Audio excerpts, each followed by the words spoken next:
Ayan, so ngayon naman po ay magluto tayo ng pusit. So mag-iihaw po tayo ng pusit, may palaman at walang palaman. So tara po, samahan niyo ako at mag-ihaw tayo. Madalang tayo makakain ng ganito. So tara. Ayan, so una po, ito po yung mga ingredients na ginamit ko. Meron tayong sibuyas, bawang, luya, kamatis, paminta, asin at soy sauce. Ayan, tapos po, pagsasama-samahin lang po natin ito sa isang bowl. Ayan, so ipinakita ko lang po yung mga ingredients para po malinaw na malinaw para kung sakaling gusto nyo ring mag-ihaw ng puset, masasabayan po ninyo. Tapos, since may asin na po, magkunti lang po, hindi sobrang dami para bumula lang po yung ating ilalagay sa loob ng ating pusit. So, tapos naglagay din po tayo or nagpiga po tayo ng isang kalamansi. Yan. So, konti lang po yan kasi yung isa lang po yung lalagyan natin. So, meron po tayo dalawang pusit na nilinis natin ng mabuti.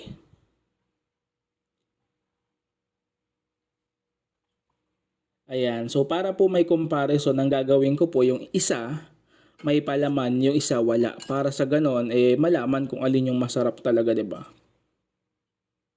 Yan. So, ilagay lang po natin lahat yan. Actually, hindi po yan punong-puno pa pero goods na yan.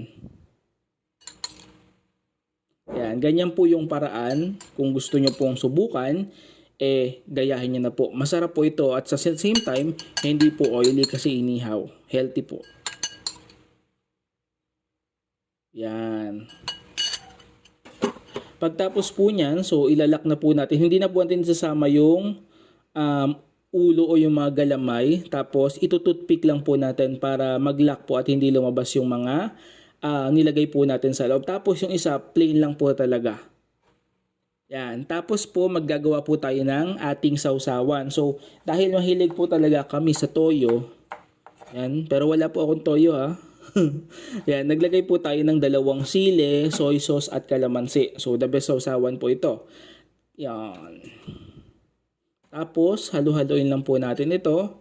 And then, set aside natin to para sa sausawan natin mamaya.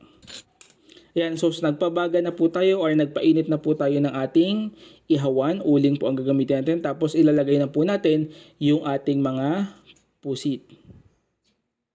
Yan, pagkasarap naman oh. Ayan, so mga ilang minuto lang po ito. Babalik-balik ta rin po natin para hindi po masunog. Ayan, so okay na yan oh, di ba? Sarap.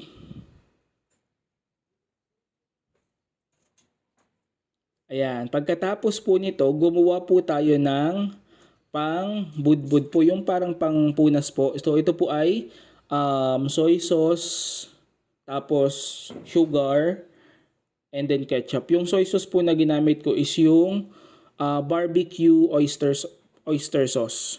Tapos ipunas lang po natin ito sa ating mga pusit. So ito po yung isa sa magpapasarap. Nung nilagyan ko po ito, kahit wala na pong sausawan, solve na Pero masarap din po kapag may sausawan.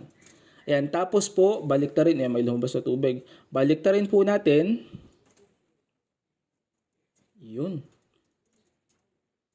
Ayan, pagkabaliktad po natin at nabaliktad na lahat, so pupunasan naman po natin ng ginawa nating sauce yung kabilang side naman po. Ganun lang po. Ulitin nyo lang po yung proseso. Sarap.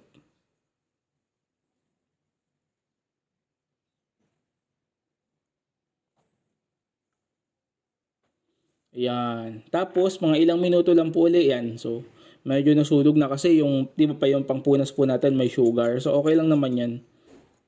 Yan.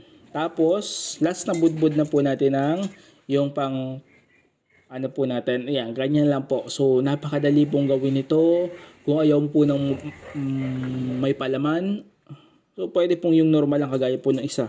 Yung isa may palaman, yung isa wala. Ayan, so ganyan lang po. Ang napakadali itong lutuin. So, kaya po subukan nyo na. Napakasarap. And kung nagustuhan nyo po talaga itong video ko, huwag nyo pong kalimutang mag-like, mag-share, mag-follow, and mag-subscribe sa aking Facebook and YouTube channel. So maraming salamat po and God bless you all. Bye-bye!